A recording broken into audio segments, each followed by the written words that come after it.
तो देखिए बच्चों, सीबीएसई बोर्ड सैंपल पेपर का question number 16 assertion reason type का ये है। The de Broglie wavelength of a freely falling body keeps decreasing with time. और रीजन इसका दिया है कि the momentum of the freely falling body increases with time. अच्छा, और बच्चों ये हमको चार इसके ऑप्शन दिए हैं।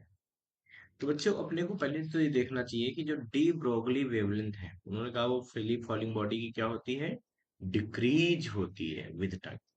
तो पहले तो अपने को देखना चाहिए डी ब्रोगली वेवलेंथ होती क्या है। भाई डी ब्रोगली जी ने बताया था कि अगर कोई भी मूविंग बॉडी है, कोई भी मूविंग बॉडी है तो उसका उसमें एक वेव नेचर आता है। और वो उस वेव नेचर में जो वेवलेंथ होती है, उस वेव की जो वेवलेंथ है इसकी मैटर वेव है। मैटर वेव के लिए इन्होंने बोला था, ठीक है। तो मैटर वेव की जो वेवलेंथ होती है लैम्डा, इसका फार्मूला हो जाता है एच अपान बी, जहां पर पी को बेटा बोलते हैं लीनियर मोमेंटम।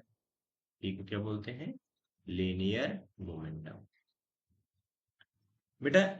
तो लैम्डा बराबर मैं एच अपान एम वी भी कह सकता हूँ क्या, बिल्कुल कह सकता हूँ। अब चूंकि अपने को पता है कि अगर कोई बॉडी फ्रीली फॉलिंग कर रही है, ठीक है, मतलब वो नीचे की तरफ गिर रही है, तो जैसे आप किसी बॉडी को किसी हाइट से ड्रॉप करते हो u बराबर 0 से, तो जब वो नीचे गिरती है तो क्या होती है, उसकी वेलोसिटी लगातार बढ़ती है, ठीक है।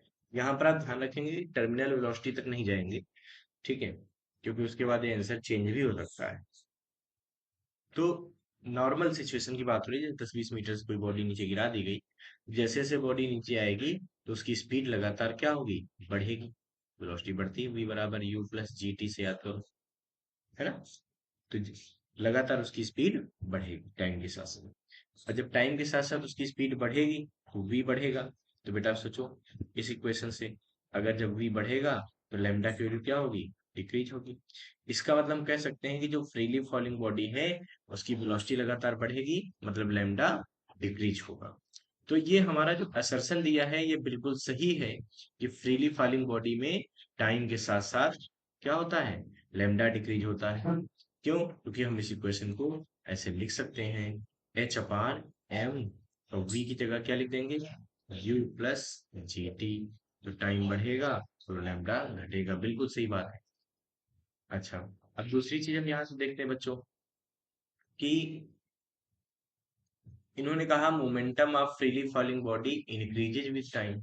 जो मोमेंटम है फ्रीली फॉलिंग बॉडी का, वो क्या होता है भाई, M into V, mass into velocity बोलते हैं मोमेंटम, ये होता है मोमेंटम। अब बच्चों अपने को पता है कि जैसे जैसे बॉडी नीचे गिरेगी उसकी टाइम के साथ साथ वेलोसिटी बढ़ती जाएगी। तो हम इस पी को ऐसे भी लिख सकते हैं एम इंटू वी, वी की जगह क्या लिख सकते हैं, यू प्लस जी टी। जैसे जैसे टाइम बढ़ेगा वैसे वैसे उसकी मोमेंटम भी बढ़ेगी, बिल्कुल सही बात है। इसका मतलब जो मोमेंटम है किसी फ्रीली फॉलिंग बॉडी का, वो टाइम के साथ साथ इंक्रीज होता है, ये बिल्कुल सही है।